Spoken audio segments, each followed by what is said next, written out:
were very lucky in the first place because they did such a fantastic job at our conference last year.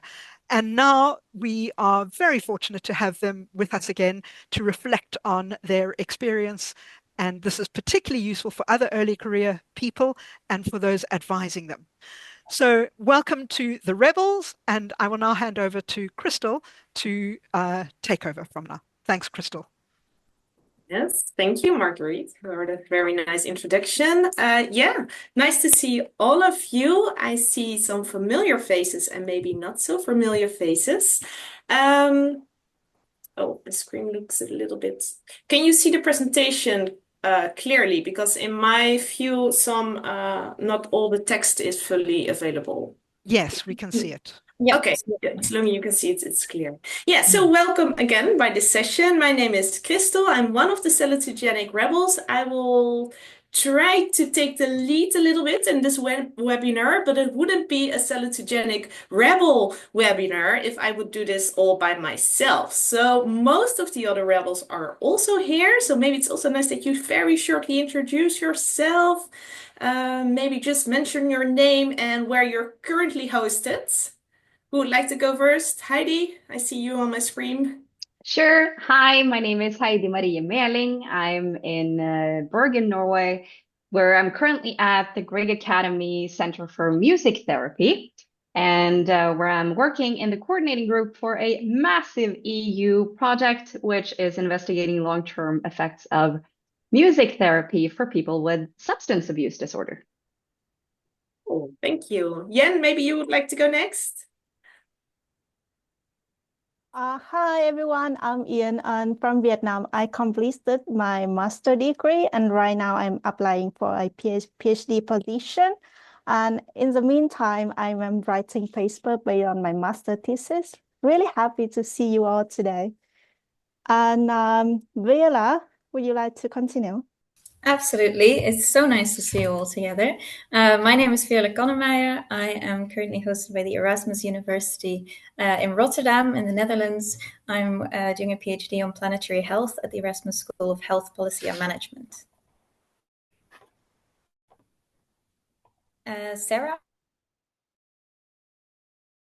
Maybe next. Hello, everyone. I'm Sarah Michaud. I'm working on health promoting schools in Marrakesh, Morocco. I cannot see who's there, so who wants to take the rest? Yes, I can take it, Sarah. Yes, hello. My name is Ayşe Deliktaş Demirci. I'm from Turkey. My department is obstetric and gynecological nursing department. I'm assistant professor. It is so nice to be in here. Yeah, it is so great experience. It was so great experience as a being a Salutogenic Rebels. Thank Great. you. And I think that we're still missing Sanne, but she might be a little bit late. Sanne, are you already here? I don't think so. So in a moment, there will be one other rebel that I will introduce once she is here. And she is a colleague of me and of myself and Lenneke. So she's also from Wageningen University. Yeah, so maybe you already noticed that we're all from different countries, different stages in our career. Some just finishing up their master thesis, others are working on their PhD, others just finished their PhDs and are moving towards assistant professorships. So we're quite a diverse group in multiple aspects. So I think that's already from the start very important to kind of realize for also this presentation. So what we would like to do today on the screen, you can also see the other rebels that could not be here today. Oh, somehow it's not skipping. Let's see. Yes. So we would like to talk today about our experience in organizing and developing the Rebel Morning that was part of the Salutogenic conference last year, June, in Poland, in Lutz.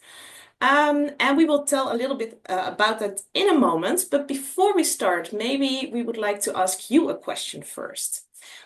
So have you in your life, in your career, ever underestimated a project's time or complexity or both? If yes, you can show us your digital thumb or your real thumb if that's easier. That's also okay. I see some thumbs. Yes, yes, okay. But also some people that are no, I always estimate the project load exactly in the right demand, which is also fine. Okay, really nice, because I think this was also a common experience that we kind of went in this organizing committee without exactly knowing how much time it would cost, how complex it would be. So a little bit naive, which I think was a strength, but also in the end, of course, led to some challenges. So some of the objectives of this webinar, we would like to reflect together with you, with all of you who are in the room, on this unique experience that we had, because I think it's quite unique that a relatively early career group got the chance to organize on half of a conference day. And I think in the end, it also was quite successfully. At least that's our opinion. And we will reflect together a little bit on the challenges that we encountered, the insights that we learned from this program, and the personal growth. And also, that's a second aim of this session, we would like to explore our impact. How does this position us as a young career group within the wider salutogenic community? And maybe also give some tips and tricks and knowledge for the next generation of rebels, because we think it would be really nice if this could be a part of all upcoming Salutogenesis conferences. So we also kind of need your active thinking and reflections in this webinar. We have different ways of approaching these webinars. We will start explaining a little bit about the Salutogenic Rebels and our experiences. And then we have some questions for you, and then we can choose if we would like to do that all together in this big room. But we could also decide to go to smaller breakout rooms, if you think that that is a more comfortable or easy way to discuss this. So that's something we're going to discuss somewhere during this meeting. And we plan to finish this meeting, this webinar, between 1 and 1.5 hours. So we try to finish a little bit early, but there's maybe a small bit, but if we still have very lively, active discussions and there is still a lot of energy in the room, then of course we will stay until the end, until 3 o'clock. Questions so far? Good to go? Okay. Yeah. So maybe before I start and explaining the Salutogenic Rebels a little bit more, it's good for us to know, to kind of see who attended the Salutogenic Rebel morning in Poland last June. And if you attended the morning, maybe you can show again your hand or your thumb or your real thumb. That's also okay. Crystal, Sanne just entered. Ah, hello, Sanne. There Hi. you are. Okay, yes. So I see some of you attended the Rebel morning and the conference in Poland, but some did not. So maybe it's good that we explain a little bit more who we are then as a group. But before we do that, maybe Sanne, you can quickly introduce yourself, just your name and where you're working currently. Yes, sure. My name is Sanne Hiemstra. I'm currently working at the University of Groningen, but I'm also a PhD candidate at Wageningen University with Lenneke. Or she's my supervisor. That's where I'm from. Yeah, great to have you here, Sanne. And as you've seen, we are just getting started. You are arriving in the right moment of time. Yeah, sorry for being late. I had to give a lecture before, that's why. That's life. That's perfect. Okay, so the rebels. I think we all entered this process in the same way, that we saw a little bit of an advertisement, maybe via the Stars newsletter, maybe via the conference announcement. I think I received the information from Lenneke. We have quite a close link in which there was a call for early career researchers to participate in a group to organize a part of a conference. I think that was all the information we had. And then we signed up for this first information session to kind of hear a little bit more about the conference and what is expected from us. And that was the first time I think all of us met. And it was in the same scenario as right now, in an online meeting together with Lenneke and Marguerite. And then we just quickly I think, decided this is what we're going to do. It's not exactly clear what is expected from us. None of us had experiences in organizing a conference before. Sure, some of us did presentations or lectures, but this is a bigger task, right? If you're coordinating an entire day, and it would also entail communicating with external speakers, and so it really felt like a big task, and no one had experiences with it. So that was maybe quite a challenging way to start it. And of course, all of us, we did not know each other as well. So we only met briefly for a 1 hour meeting. And I think from right away, we kind of liked each other. But this is how we started our salutogenic journey. And maybe Jen, you can maybe share first some reflections on how you entered this process, this journey, which eventually took 1 year. I think about 1 year we had maybe a little bit less to organize this conference day. Would you like to share a little bit about? Yeah, thank you, Crystal, for giving floor to me. I consider myself the one who's like very, very early career researchers. When I started, I was master student, second years. I was writing my master thesis, as Margaret were my supervisors. And I also registered for the Star newsletters. That's why I know about the information. And I asked her, like, I would like to join the conference, and Margaret encouraged me to attend and also participate. So I was excited. Of course, I was, because it's very first time organizing a conference, and I were energetic, but at the same time, I were very worried. I remember it's like the first meeting, the second meeting, the third meeting, I couldn't know what I could contribute or where we're gonna go. I couldn't comprehend at all. And then I reached out Sana. I asked her, hey, can you tell me what we are doing? I couldn't understand. And then Shana told me, oh, I don't know either. She didn't. But for me, because I'm young and a little bit maybe very young, so I feel worried. And in some way, I pose my stress on the team. By my stress came over as I pushing the schedules. I try to make everything organized, and I reminding everyone about the task. You know, we are energetic, we are very engaging about the project, but at the same time, it is a side project. Everyone also has their job, their tasks, and leading their families. So the way I communicate with others, I pushing a little bit on them, made them feel stressed. Even though being organized or structures is good, but at the same time, it a little bit like we need a balance in between. So I even got a very honest feedback from Crystal. She sent an email to me, Ian, this is not salutogenic at all. And then this feedback really stayed with me, made me to reflect on what I'm doing, and then I become loosen up.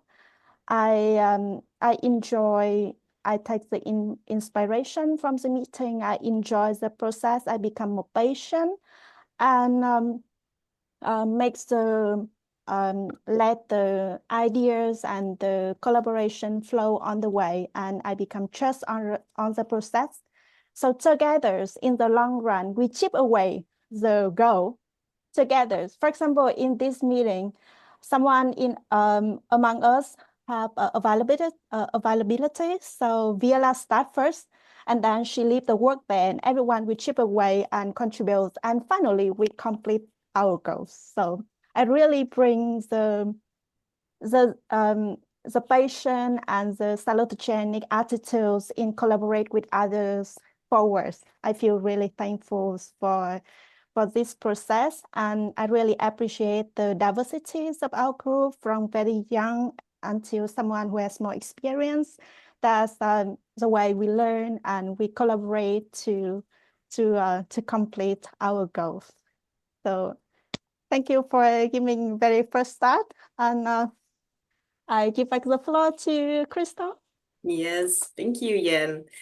I think that is a very nice. We wanted to start with just one experience of one of the rebels, and I think it's especially nice to hear from Yen because I think you were the youngest of us, right, in the group.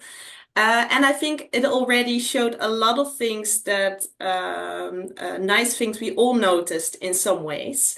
And at the end of this conference, when we were hosting the morning, we hosted the morning and it was a very nice day. And then 2 weeks after, we had a collective reflection feedback session in which we all kind of shared these kind of experiences with each other. And we made a mini analysis based on our experiences that we would like to show to you right now. And I think the example of Yen already illustrated most of our main insights. Let's see. Yes. So we would say that participating in this group for about 1 year, hosting the session, for the first time physically meet each other in Poland, maybe 1 or 2 days before the actually event took place, right? And then we had this amazing day. From our perspective, it went really well and exactly how we imagined it. And I think we were very proud on ourselves. And then 2 weeks later, we did this collective reflection assignment. Because it was such a nice group to be part of. It felt, I think, for all of us as a very safe environment to speak honestly about how we viewed the project and how we experienced the collaboration with each other. So we really felt that we had this special group, and now the process ended, and you know that doesn't really feel good when you have such a nice group and something nice going on. So we needed it to make sense of this experience, which is, I think, in itself all quite salutogenic, right? To kind of reflect together and kind of see what was exactly the mechanisms that made this group so special and made the collaboration effective, and what could be our legacy for the next generation of Salutogenic Rebels. So on the screen, you see our 4 key insights. We summarize them as team dynamics and a shared mission, communication and expectations, balancing ambition with feasibility, and financial clarity and inclusion. And we would like to maybe share a little bit about the 4 insights in more detail. And I would also like to invite the other rebels to just jump in if you would like to add something or think that I missed something in between. Yeah? Okay. The first one is the team dynamics and the shared mission. And I think the most important thing, and that was also very clear from Yen, her example, that we really took some time to build a team before actually start organizing the thing that we had to do, organizing the conference morning. And although it may seem more... Although I think there's a human tendency to maybe jump immediately to the content and to the task when you enter such a group. we started in a different way. I'm not sure why we did that, if it was just a natural thing or that someone just took the lead in that. I'm looking at Sanna, she's laughing. Maybe you can. Yeah, I think the problem here was, or the chance, opportunity, whatever we should call it, but a thing that really characterizes our process was that we just go on the spot. I think we are doing that now as well. But we had the first session and a Friday afternoon at 4 o'clock, I think, and everybody entered with very low energy and we hadn't prepared anything. So we thought, what is a nice way to do this? And we started with the question, if you could find a GIF, like a moving picture that describes your mood perfectly at this moment in time, what would it be? And we had such a good laugh at that. And then we had a lot more energy going on later on. And I think those kind of little tweaks at every start of every meeting helped us to get through this whole process with a lot of fun as well. And I think that is also one of the reasons why the word fun entered our mission statement quite early on, but you will get there, I think. Can I pitch in? Yeah. Yes, sure. I think, Sanne, that task that you gave with everyone entering their little gifts and their little memes, there was also something about the aspect of like humor that sort of took the edge off of like strangers getting together. And I think that was really smart and a clever thing for you to propose. Yeah, we had a really good laugh at that. And it also, humor has this way of making vulnerability a bit easier because some of us were in really stressful situations at the time, and it gave us kind of an easy in to introduce some of those like challenges we were going through without like feeling like we were in a psychologist's office bearing our soul. So I think that element of humor was really smart, and I'm so happy you introduced it from the get-go because it really helped us all, I think.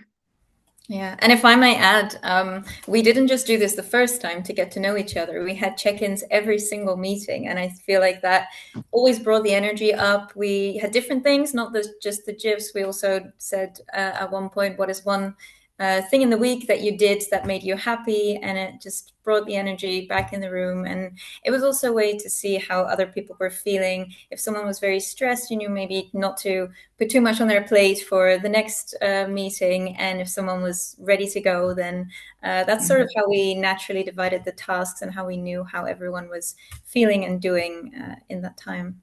It was really nice. Sorry, I just wanted to add something. Actually, you said absolutely everything what I wanted to say and what I feel. But, I was very stressed. I didn't know any of the professors or any of you. I haven't been to Bergen University once in my life. I just, as you said, applied on the website, and I was so happy when I had the opportunity to meet all these new people interested in salutogenesis. So I felt very happy and also really stressed on the other hand. And these little games, exchanging feelings and what you think, it's really, really helpful. And even though for my experience, I had a bit of a challenging moment during the year, but even though I had the possibility to express my feelings to other rebels, and they were so understanding, because I think we bonded before being colleagues, or I don't know, preparing a conference. We became kind of friends, virtual friends, but so it was, I felt much more comfortable, and then it helped a lot to stay on track. And then when we met really in lots, it was stressful, but it was more exciting to meet friends, actually. Yeah, that's really nicely summarized, Sarah. Thank you.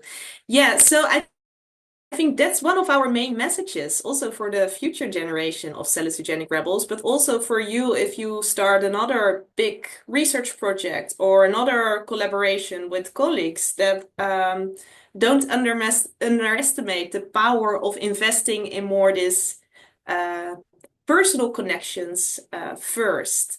And so we started with these kind of games, right? That Sanne was explaining, checking in with memes, giving also room to maybe vent a little bit about the rest of the week, help each other sometimes with challenges that maybe were not directly related to the task of organizing this conference. But we went a step further. Because then we decided, okay, now we know each other, but how do we view this task? What is our vision? What is our mission? Where do we want to go? So we first had that personal connection, and I think that was essential for us to also align how we viewed this project and make sure that we were on the same page. So on the screen, you can also see our mission statement. We also printed them on the posters and showed them in the conference in the end. Maybe you cannot read the entire statement, but we took some time to sit together to kind of see, so what do we think is important in this morning? What would we like to learn in this process? What would we like to try out on the conference, but also in the preparation of the conference? What would we like to avoid? And what we would like to avoid, for sure. Yeah. So very shortly, for the ones that were not at the Rebel morning, but we envisioned a new way of hosting conferences with a lot of interaction between people that don't know each other, between early and more senior career researchers. We wanted to be dynamic and positive, and we wanted to try out different ways of organizing sessions so that it wouldn't be only presentations and posters. And I think we succeeded in that. And on the screen, maybe that's also very good to mention. And that also brings me to the second theme I would like to discuss. Here you can see our actual Miro board that we used in the entire process of organizing this conference. And that brings me to the second theme. That's this one. No, I think I skipped one. No, this is right. Communication and expectations. So because we invested in that personal connection first, I think we really created a very safe environment in which we all felt comfortable to communicate very honestly how much time we were able to invest in this. And that it also sometimes fluctuates a little bit throughout the year. So at some periods of time, you could say, well, I'm now very busy. I can only do the bar minimal. But in a month time, there is a little bit more room in my agenda and I can take up a little bit more. But I do think it is important that we communicated that explicitly to each other. And another way to kind of keep track of the entire process and the task division, we also use this Miro board in which we communicated the things that we would like to avoid, what we would like to get out of it. So what's your personal motive or incentive to participate in this group? And how can we ensure that you also get that out of the experience?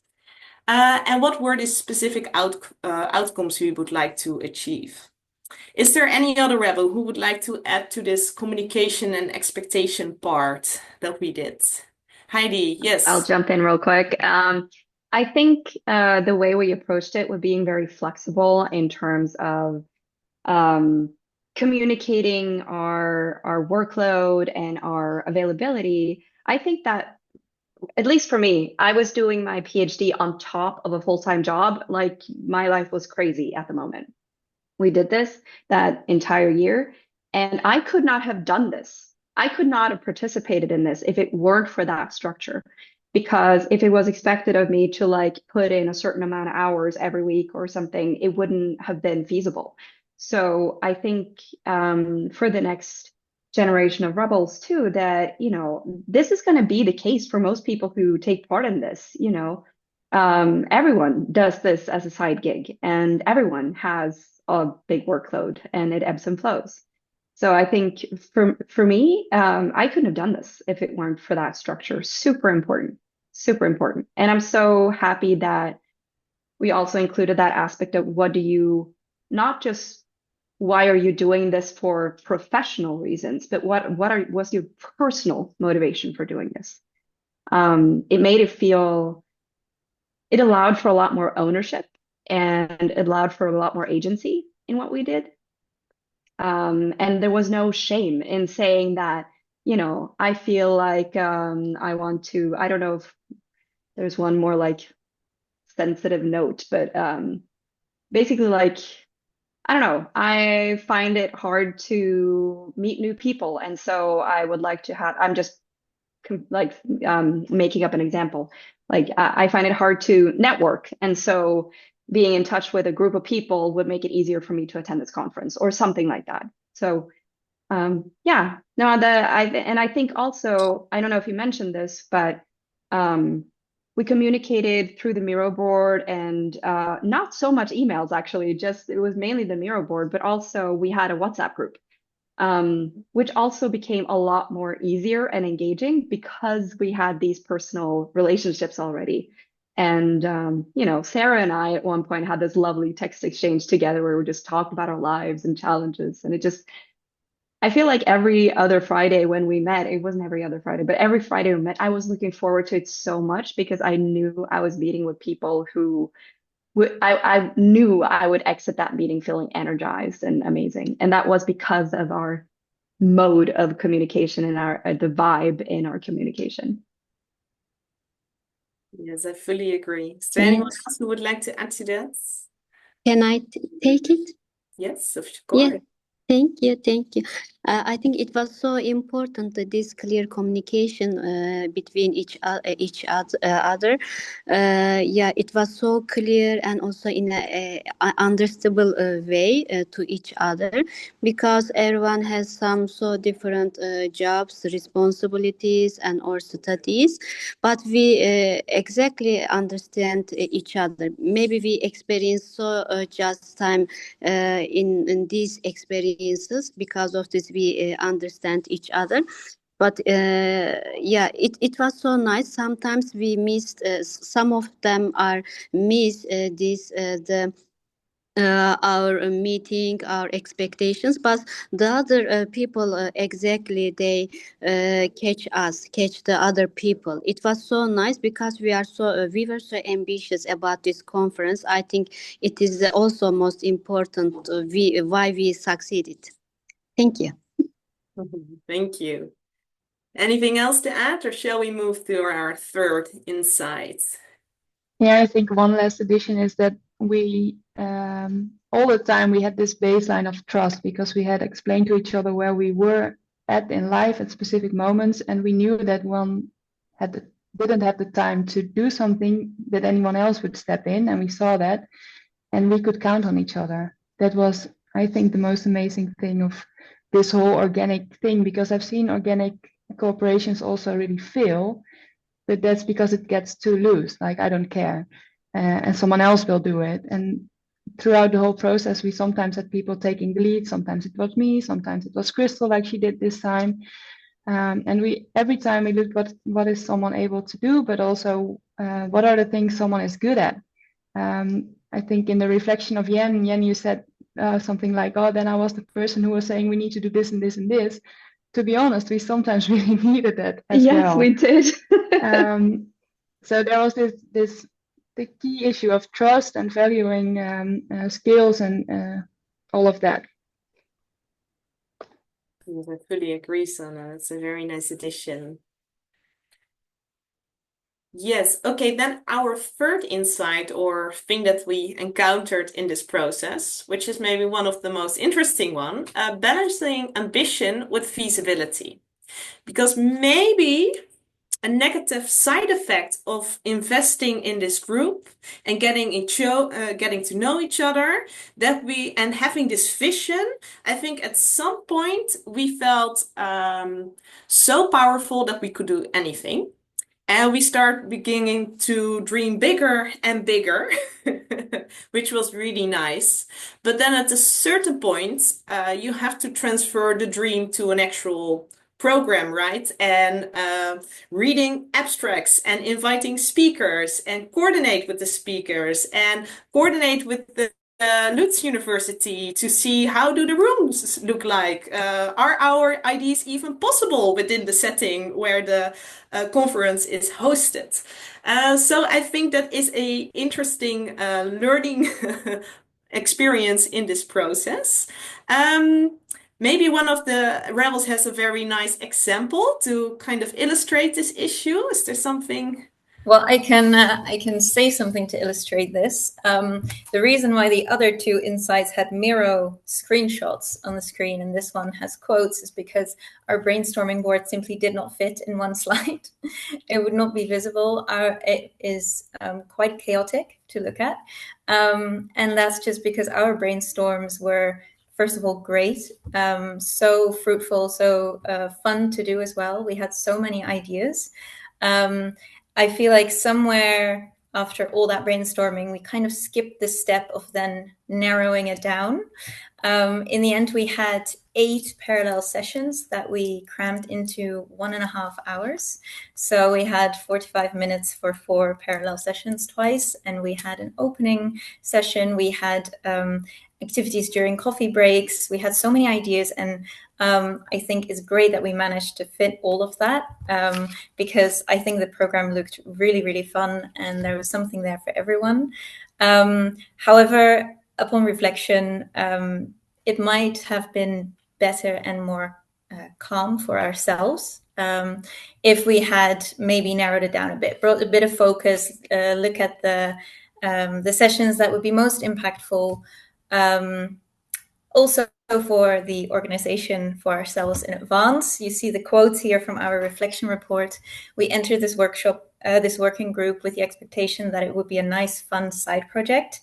It was definitely nice and fun, but at times it didn't feel like a side project anymore, but more like the main project, which again was our own fault because we were so excited and so we had so many ideas that we tried to cram into this morning. However, like the quote says, if you decide to do something, it's better to give it your best, right? I think it works out really well in the end, but it's also, it was funny on the day itself, on the morning itself, where we really noticed the shift of gears because the other sessions, the rest of the conference, were all a bit longer. There was more time for breaks, there was more times for moving, and we just really sped it up during the morning, which I think was great because we are here to be rebels. We're here to bring some freshness, some change. But it required some adjusting, both from us in the organization and I think maybe also from participants. But I think in the end, we could be very proud of everything we fit in the program. Yeah, I agree. Sarah, go ahead. Yeah, if I can say something, I remember for one of our meeting preparing the very beginning, we had like this question, okay, what are your ideas? What do you have on your mind? And so many ideas came up, tons and tons of ideas. And we wanted to do it all actually. So I don't think that anyone in the group said, no, we shouldn't do that. It's too much. We were like adding because we wanted to do everything. But I think in the end, we kind of did everything what we wanted to do. But as Verle just said, we had a bit of time management finally to adjust between 2 sessions. We had to rush a little bit. But this shows also another point. Lenneke and Margaret trusted us completely. They didn't check. We had no check like, hey, maybe you should give like 20 minutes before 2 sessions or 30 minutes. Maybe the participants would like to speak to each other in between 2 sessions or just go to the restroom, you know? So we were completely on our own. We were so much trusted and we just experienced it. So we are rebels early career, so it was our first shot, but we wanted really to give the best. So in the end of the day, I think this is what shows. We just gave so much, our energy.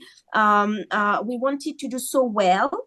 So I think this is what we tried to do, and for my perspective, this is what we did.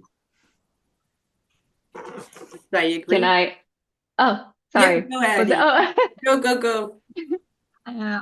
I've wholeheartedly agree with what you're saying, Sarah. I think it's also really important to say that not only did Lennick and Marguerite give us complete like free reign to do whatever craziness we came up with, but they were also incredibly supportive and encouraging. And anytime we had any question, they were just there and really supported us.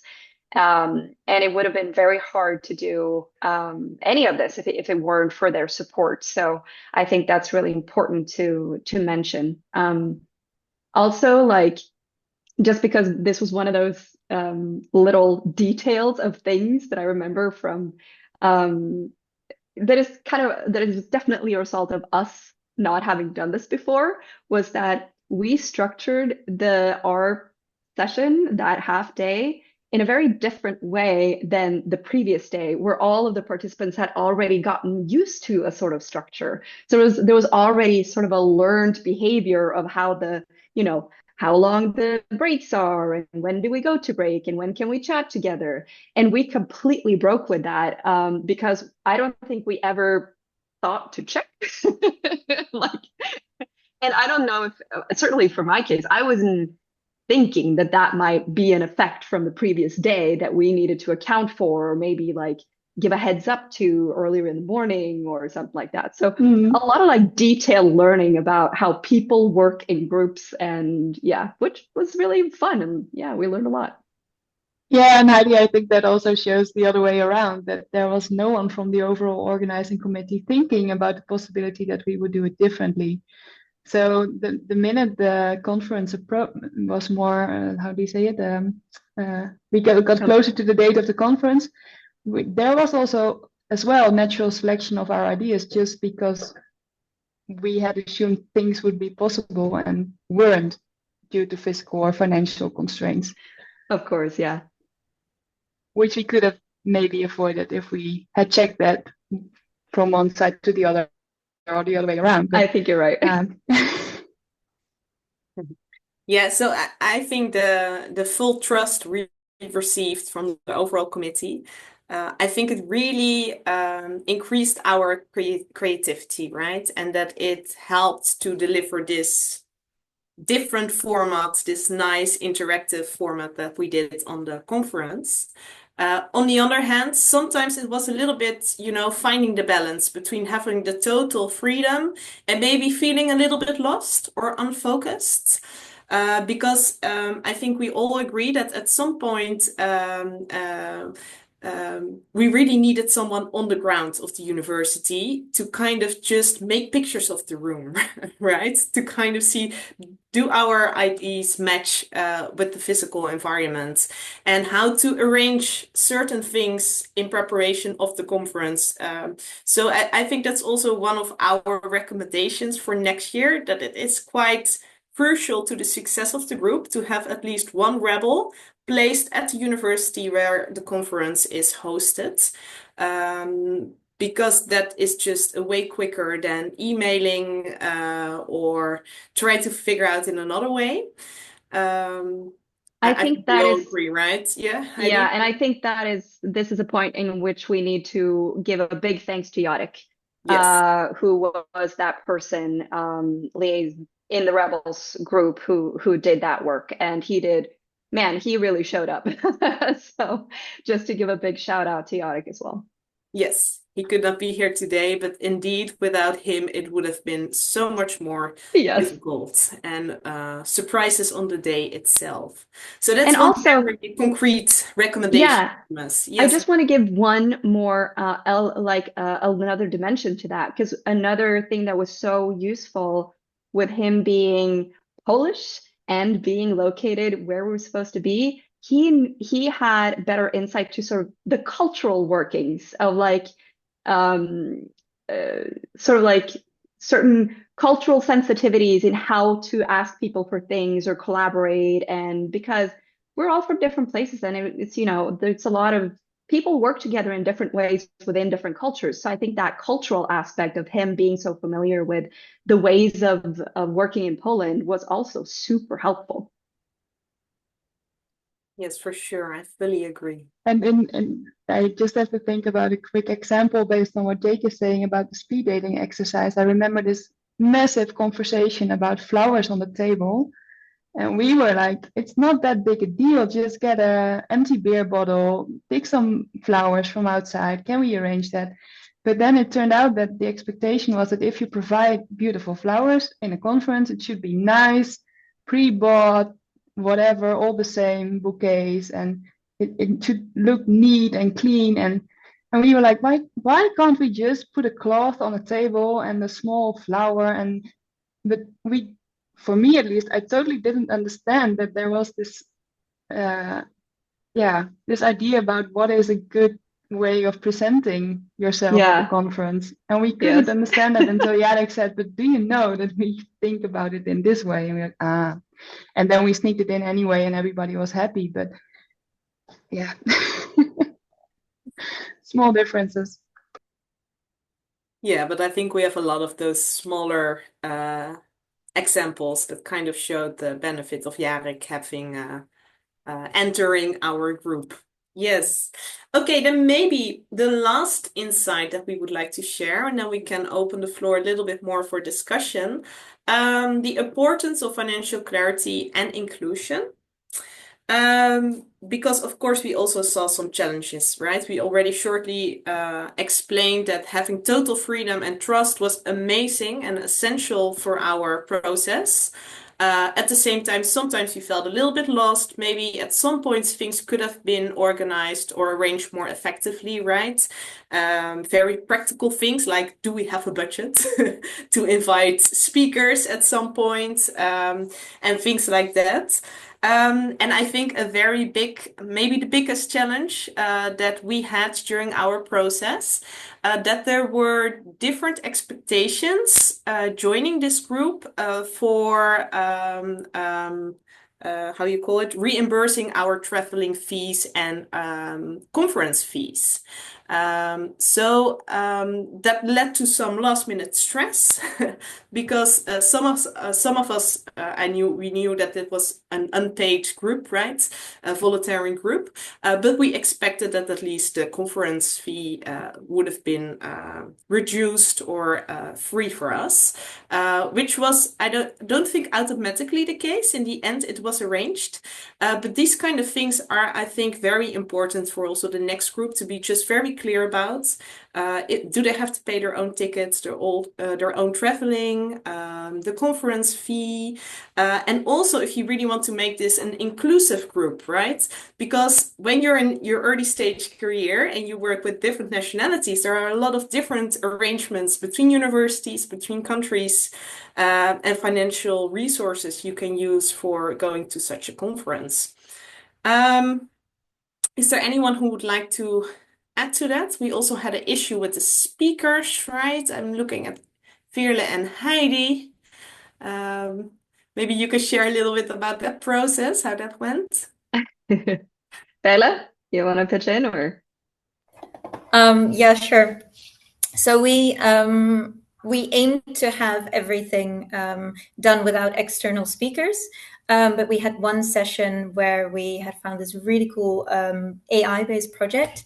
And I think, Heidi, you had the contacts, and it was really exciting. We had a meeting with them, and we were very excited for them to come. And we, without any experience or even given it much thought, I think, we assumed that we could get them to come. They were only coming for that one session. They couldn't attend the rest of the conference, and we assumed that they could come in, do their talk, and leave again, and that wouldn't raise any issues. However, later on, we found out that actually for them to come in, they would have to pay the conference fee, and that just felt very wrong to us, a bit unfair. It's like they're coming to present for us. Of course, they get something out of it, but we just naively assumed that they could come in and leave again. And this is where Heidi and I struggled quite a bit because we had this contact with the external speakers, and we had our opinions about how it should be, but at the same time, we didn't have the effective communication to sort it out quickly and to make it happen what we wanted to happen. I think in the end we got the fee reduced. Is that correct? I think that was the case. Yeah. We're happy and I about think, it. Yeah. And I think we were also like, we were pretty far down the river when we realized this. So it was very much like a last minute thing. And we were all so invested in this at that point. Like we were invested in making that session work, and as were the people we invited. So it was kind of like it was a bit of a downer seeing as we were so like hyped up for this session, and they were super excited, and we'd had, you know, several really good meetings, and then all of a sudden you're hit with this realization that, oh dang, there's this one really pivotal thing where we have to demand something of them that was not expected, and that felt kind of crappy. So it made us feel quite unprofessional as well, because yes, we had everything. I think we were probably like slightly embarrassed as well that, oh, of course, this is something we should have thought of, and but it got sorted, you know. So yeah, true. But on the other hand, we didn't have any idea about how many budget there was available for content program, like flowers, for example, which is a totally different example than flying in speakers, but it's all about kind of paying for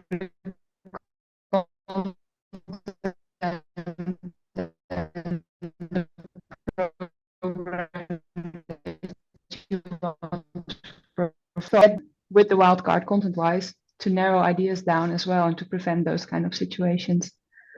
And that is then content and program wise. And the other thing that Crystal was highlighting is also very important, that we all came from different backgrounds and not everybody could rely on institutional financial backup to cover the travel or the stay, and that took quite a while to get that clear, with the risk like 2 weeks before that we couldn't be on the floor with all rebels, which was really needed to get the whole difficult program running. So yeah, we managed well, and we had all the support there as well with Marguerite and Lenneke, who fought like lions to get everything available for us. But man, what a process.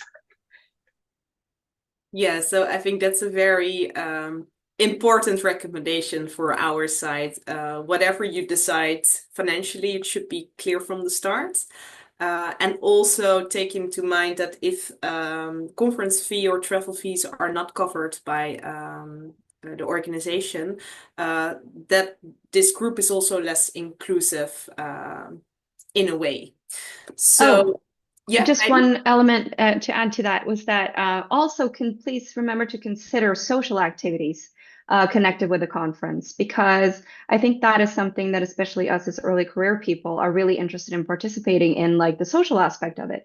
So don't just consider traveling and conference fee, but like if you want to participate on like a conference dinner, or if there are social elements to it as well, that as for us as early career people feel important to be a part of, but we don't necessarily have neither the personal or the institutional funding for that. So again, considering inclusivity, that could also be a thing to put on that like kind of checklist.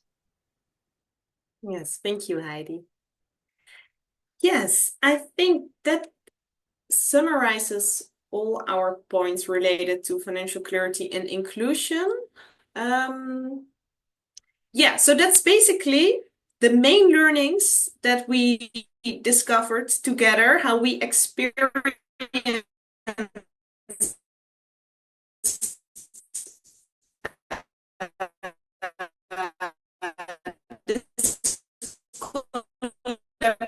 collaboration in some way relates to, right? Either being in an organizing committee before or another big collaboration moment. So you are thinking maybe it's nice to discuss it a little bit with everyone who's in the room. We could do this in breakout rooms. We can also keep it just together in one big group. I would say that's up to the participants what you prefer. I think it's easy to arrange breakout rooms if needed. So maybe we can vote. I was just going to suggest that, Crystal, to vote. thumbs up if people want to be in breakout rooms. Yes, please. And if not, then you don't do anything. I'm only seeing a fraction of the participants. Lenneke, can you see all of them? I can see all of them and I don't see any thumbs, so I think we stay in the big group. We stay together. Okay, that's clear. That's also fine. So maybe just then to open the floor, we shared a lot of insights. They're also shortly summarized on the screen in the blue box. So do you relate to our experiences? And what was valuable in your work? Or what's one thing you have learned the hard way in organizing a committee or another big collaboration process, which we can learn from and also pass to the next generation of salutogenic rebels. Is there anyone who would like to share a little bit? And you can just open your mic and go for it if you like.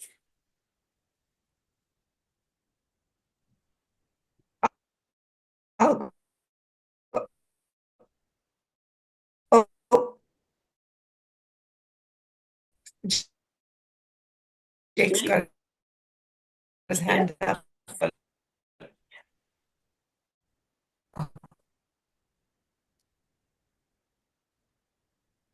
You could just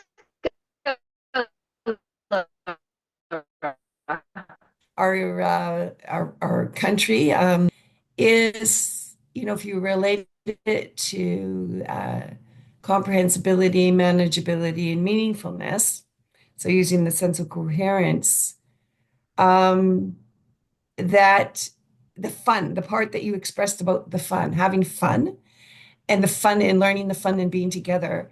And it doesn't have to be like woohoo waha, you know, crazy fun, but just a sense of fun, and which brings along with it a sense of belonging, right? When you're having fun with each other, when you can share a laugh with somebody or a stranger, that has a sense of belonging or meaningfulness, right? Which opens the door for manageability and vulnerability.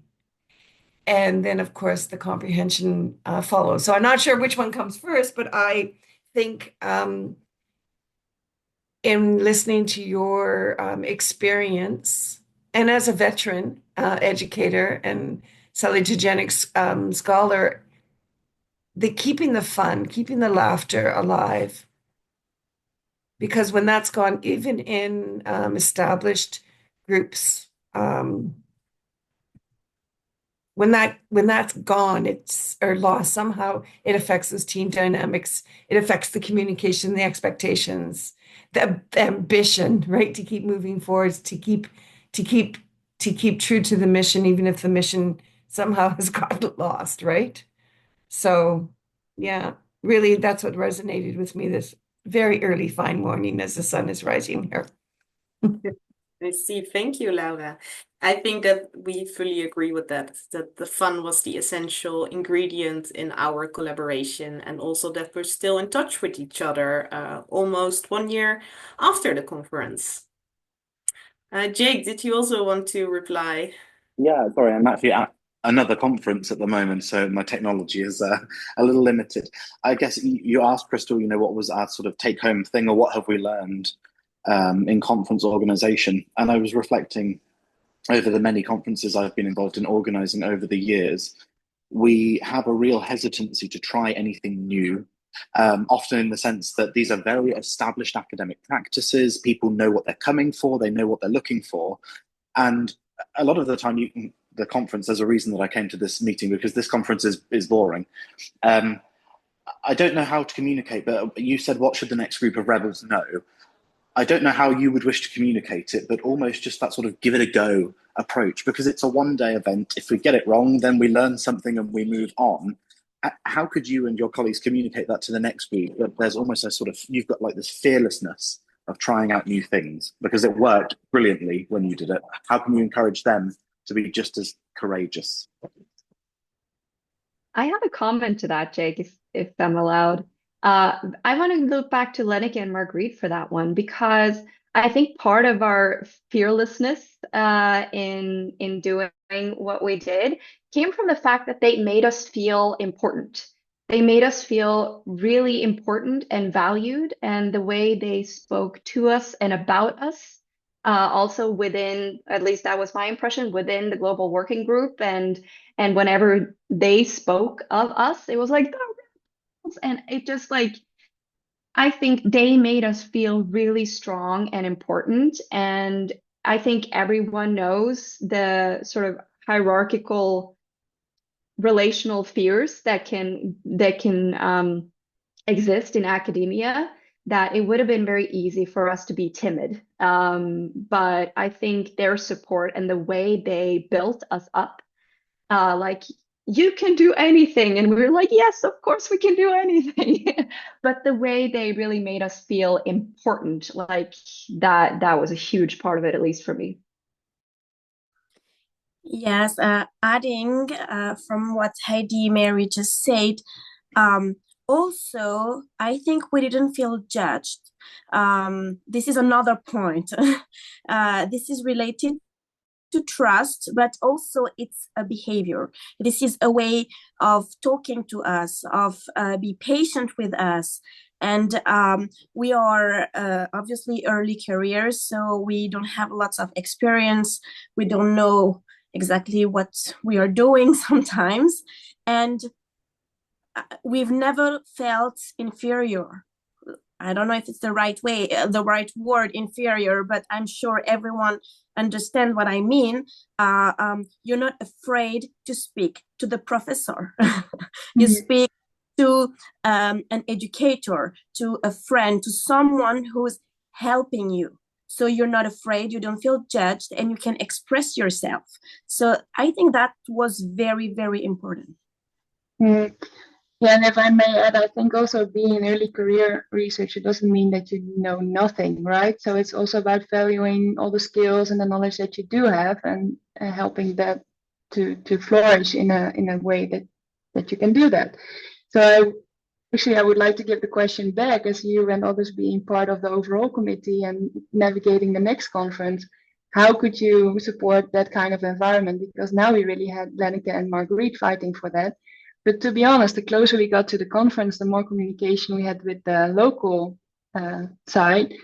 And we got all those hierarchical, no, we cannot do that. No, we cannot do that. And at some point, we were even thinking about adjusting parts of the program to those ideas. And then luckily we had also the more seniors that now we are going to try to make it work anyhow. And then there is a balance to find to make it work on both sides. But I think on that part, we of course can give the message over to the next generation, but please provide them the floor to do so as well. Lenneke, would you like to react? I see your hand is Yeah. Well, first of all, in a way, it makes me sad if I hear some of these things, which I think are so normal, but which we still actually experience in our life. These hierarchical systems, the way we organize conferences, the feeling that we have a fear to do stuff. I mean, in a way, that's sad, no? That in some of our jobs, and I know it's in all universities, so I'm happy that we managed to arrange this really flat type of encouraging organization. And also that it's so important that whatever we do, we try to make it salutogenic. So we are all excited about salutogenic research, but all the time also translate that in what we do, and that is what you managed really well. And you're giving loads of compliments to us, but I think you were really a fantastic team, and the energy together was just great, and it was a really easy job for us to just say, wow, this is going really well. So yeah, I think this point that we still need to really put so much effort in, that we try to have conferences, but also universities, places we all would like to live in, and where this humanity and fun is so important. And that's strange that we still need to fight for that in a way, no? So yeah, that's a little bit of my reflection. Yeah, thank you, Lenneke. And maybe it's also important to highlight that I think all of us received very positive reactions from the participants in our Rebel session, maybe also for the ones who here that participated in the sessions. So in a way, that's also we can inform the next generation of rebels that we did something different, but it was well received, right? So maybe that can also be an encouragement to step out of the box and try to do something new. And a maybe very concrete way for the next generation of rebels. I mean, we're still here, right? So we could be an advising resource if needed for this new group, if they want to learn a little bit from our experiences or want to brainstorm a little bit together or want to replicate a certain part of our program, for example. So in a way, we can be an in-between linkage between the overall organization, the local university, and the new generation of rebels. Does anyone else would like to reflect on this or add another insight or thing you took from this meeting? Marguerite, yes? Yes. I mean, my experience of that half day that you did was that I actually needed about 4 bodies. I just couldn't be everywhere that I wanted to be. And I think you had the same experience. I know I had to, I was one time with Viola, I was another time doing something for Yen because she was doing something else. And so I think this is what happened. It was so intense. And I mean, perhaps we could spread you out over the conference so that there was always an option or um, because it was all brilliant. And, Jake mentioning the speed dating, I never got to go, and I would have loved to have tried that. There were lots of things I would have loved to have attended that simply weren't possible because you had all these parallel sessions and you couldn't be in four. You could only be in one. Yeah, it was brilliant. It was brilliant. And I think, I would just also like to back up what Lenica said, that you were the excellent people. It was the dynamic in your group, and it's been so interesting hearing again how you developed that dynamic and how the humor was so important, and you had these little rituals, the check-ins and things like that. And I think that's fantastic. And I think certainly that any group organizing something can learn from you for that. So yeah, congratulations again. You were brilliant. Thank you so much. Is there anything else someone would like to add or share? If not, I think we can also try to round off this session. Yes? Okay, well, please, if you have any more questions to us, you can always reach out to one of the rebels. Hopefully, we can reignite at a future Salutogenic conference. That would be so nice. And I thank all of you for being here and listening to us, and especially providing room for us last year to organize this event, which we very much enjoyed and also considered a very salutogenic experience, an empowering experience for all of us. I'm So just going to add yes, thank you, thank you. I also want to just, with the roundup, what this has given me the empowerment to do. I'm in a new research group, and in 2 weeks, I'm going to do a session on salutogenesis for this research unit and sort of spread the happy word of salutogenesis within the field of music therapy, which I understand that some people here have worked with salutogenesis as an approach within the field of music therapy, but there are many people here who are not familiar. So we get to do this panel discussion, and because of this experience with arranging this, being part of arranging this conference, I'm much more equipped to now arrange this session and plan this panel discussion and activities, and it's just given me so much professionally that I'm now actively using. And also spreading the happy word of salutogenesis is really fun, and I'm excited about it. So I feel like it gave me a lot in terms that I can really practically use going forward.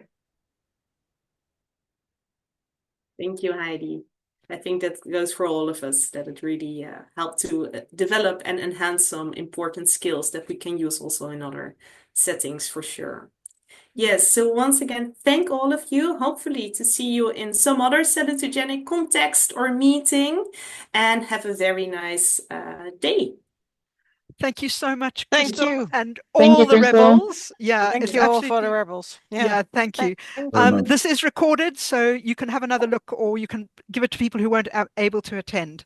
Yeah, thank you all, rebels. You are brilliant. Well done. Thank you. Thank you. You too. Thank you. Bye bye. Bye-bye. Bye.